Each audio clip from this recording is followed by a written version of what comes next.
For that. My name is Paul Foote. I work for the Daily Mirror, I think. I'm not absolutely sure how long I'm going to be doing that as a result of the change of the editorship today, but at any rate I write a column every week in the Daily Mirror, and I also write a column in the Socialist Worker. Now this is a rally, and I welcome you all to it, and I may say that we're very surprised at the turnout here. We did not expect to get so many people here after the war is over.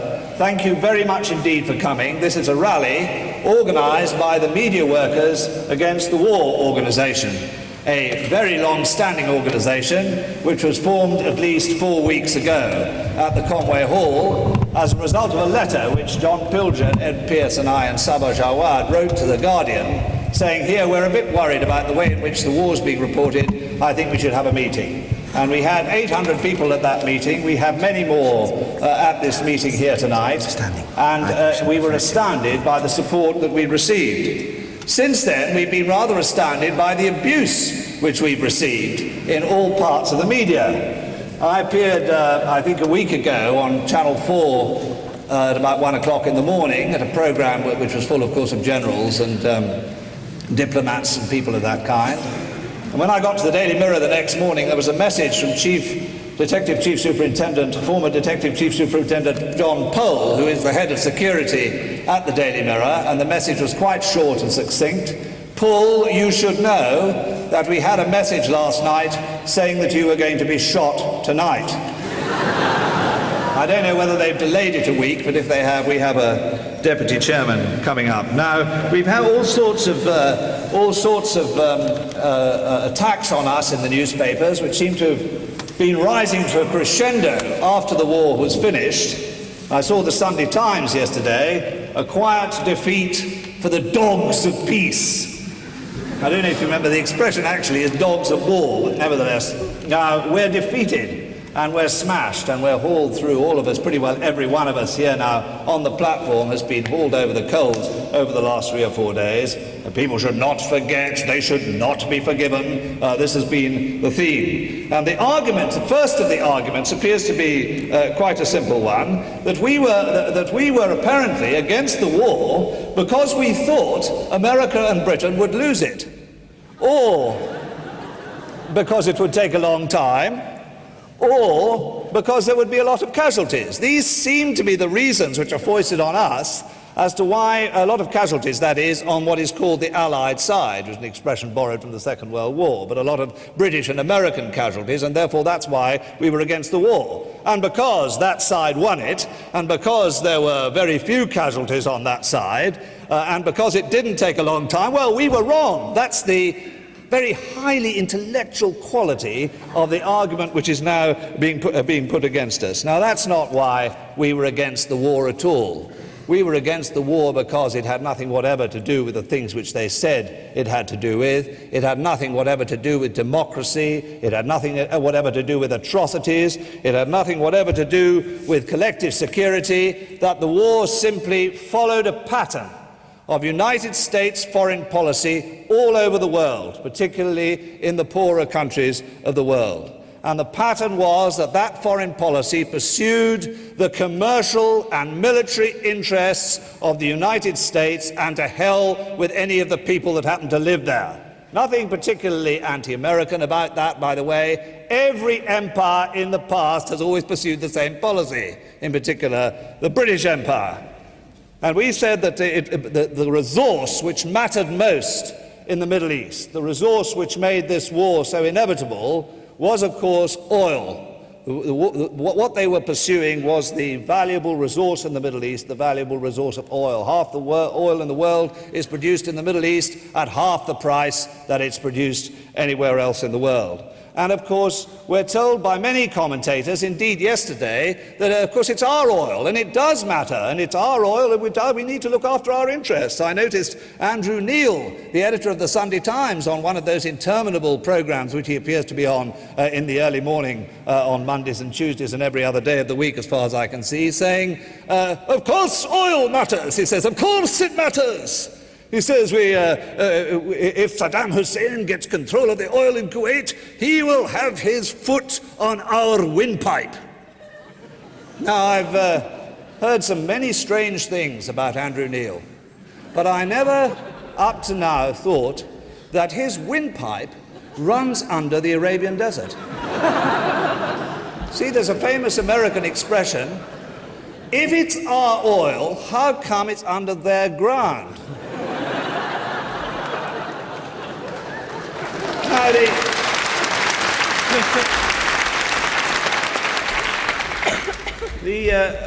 I noticed Simon Hoggart.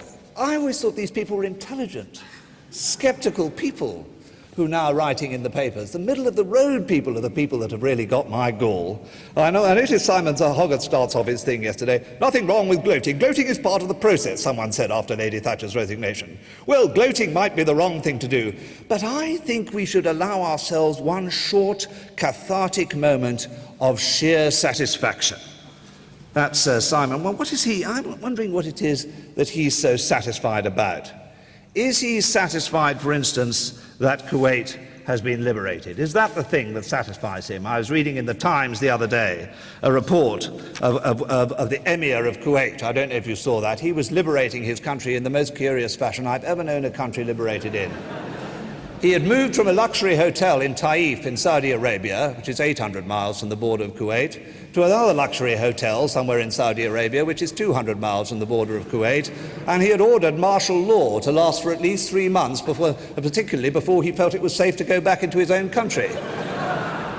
From which, incidentally, his great contribution to democracy was the dissolution of his parliament. Not once, but 3 times over the last 10 years. Is Kuwait liberated then? Is that how it's liberated? Martial law, and anyone who's a Palestinian, don't go out at night because you might get a bullet in the back of your head. This is the liberation for which so many people have died over the last 3 or 4 weeks in Kuwait. Is Iraq liberated? We have this argument going on now about how many people have been killed. Is it 100,000 killed? Is it 200,000 killed?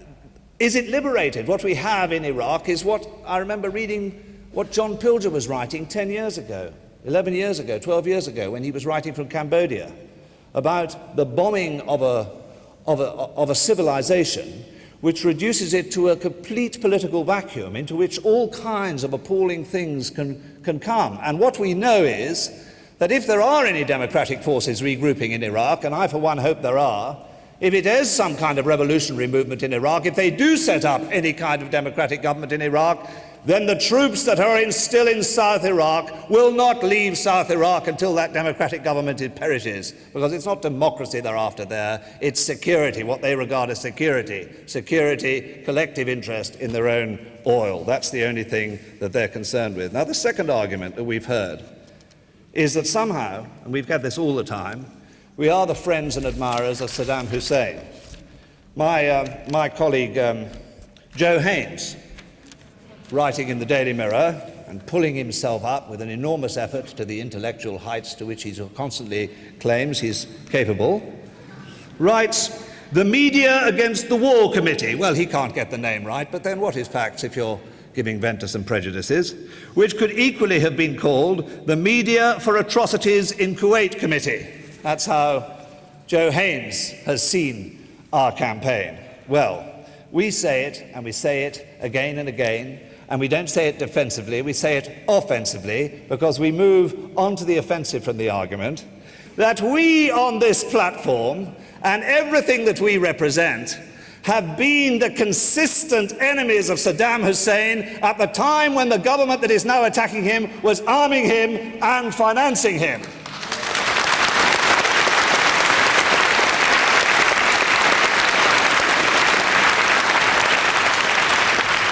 I don't know if you can see this picture well, but here is a photograph. It is a photograph of 2 fat, complacent people laughing at one another. On the right here we have Fatty Mellor, now Chief Secretary to the Treasury, leader of John Major's campaign for leadership of the Tory party.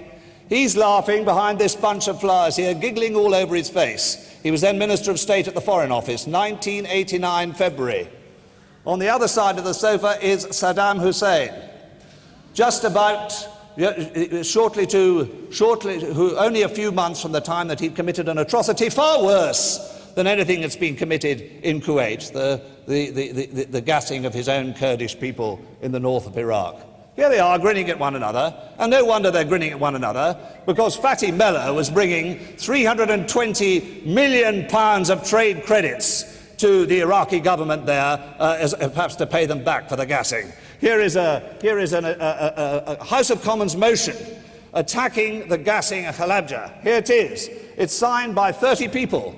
30 people in the House of Commons sign it here, and there are 29 Labour and 1 Liberal. It is an attack upon the gassing, a very long and detailed attack on the gassing that's taking place, talking about the brutality of Iraq, the need for an arms embargo, and so on.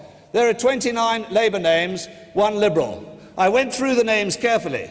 Every single one except 3 are people who are now opposed to the war. And so we say, is this a coincidence? Is it a coincidence that the people who are opposed to the dictatorship of Saddam Hussein, who supported the Kurdish people in 1988, who supported them all the way, the demands of the Kurdish liberation in 1988, are the people who now oppose the war? No, it's not a coincidence. We say it's not a coincidence.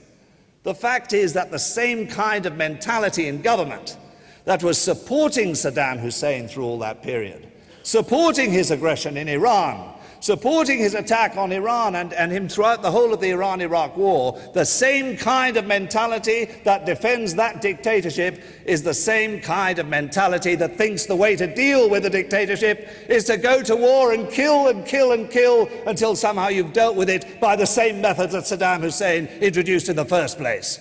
That is the mentality, and therefore it's not an accident that the people who were against the war then are the people who are against Saddam then are the people who are against the war now, and the people who are pro-Saddam then are the people who are pro the war now. It follows absolutely as night follows day. I've got a little quotation from Shelley here. I hate to make a speech in the Central Hall without doing that.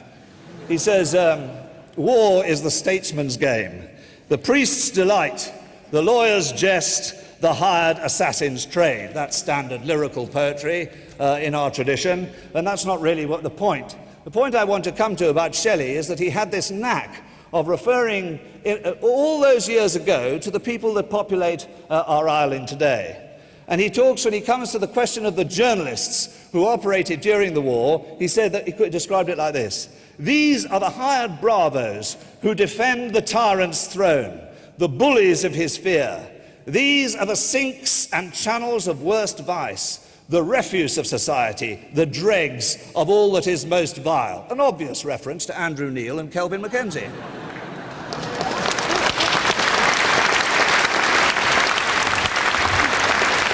Second purpose of our campaign, not just against the war. The reason why we came together in so many numbers was that we were against the way in which the war was being reported. We were against what Edward Pearce said in that wonderful phrase of his at the first meeting at the Conway Hall, the editors for war. We were against BBC nincompoops in battle dress, quoting from Henry V. We were against armchair generals talking about Hannibal, Canny, the Punic War, bloody Montgomery, Alamein, the whole lot of it. We were against it. We were against Channel 4 boss who shouted out, when in doubt, cut. That was the policy of Channel 4. They cut songs, they cut films, and above all, they cut information. And in the whole course of this campaign, the words themselves have taken on a different meaning. Collateral damage are the words for massacre. Stability is the word for chaos. Liberation is the word for martial law. All through our language has been distorted, our profession has been distorted, the business of out finding facts and reporting facts has been distorted.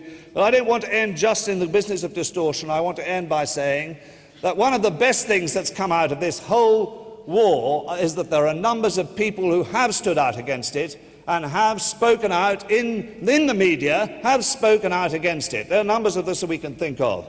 There's the television critic of The Observer. I just will give a name to him and quote a wonderful sentence from him, John Norton. Saturation coverage also revealed that Peter Snow's enthusiasm for toy tanks is not just a harmless obsession, but an affliction bordering on derangement.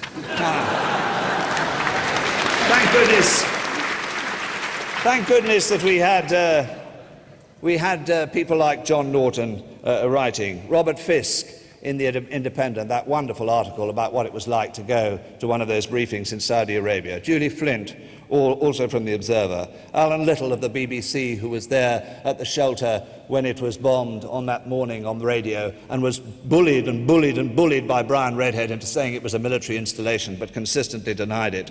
Brent Sadler, whole numbers of people who have done a decent reporting job, not people at the top of their profession, not brilliant writers or journalists, but people who have stood out. Those are the people that we have sought in this campaign to give confidence and strength, not just in the war, but after the war, in this great attack upon us. To unite those people that stand by reporting facts, finding them out, not distorting things, that stand for the independence of finding things out against the appalling wall of arguments that come against us from the military, particularly from the military, but also against censorship and also against self-censorship. And the people perhaps who have I suppose, represented, what we represent here tonight, what this rally represents, what we try and present to you tonight, is a cross-section of those people who have stood out. And the first speaker I want to introduce is perhaps of all the people on this platform who will speak tonight, the person who's put herself more on the line, put her job on the line, by simply saying that she supported us. She came to the first meeting at the Conway Hall by saying she supported us, by agreeing to be a sponsor. The deputy foreign editor of The Guardian was putting her job on the line, because editors don't like journalists who say they think. They don't like journalists who think at all. They like journalists like goldfish bowls that they can drop things into their mouth, that they can accept and somehow transform into some kind of sludgy language.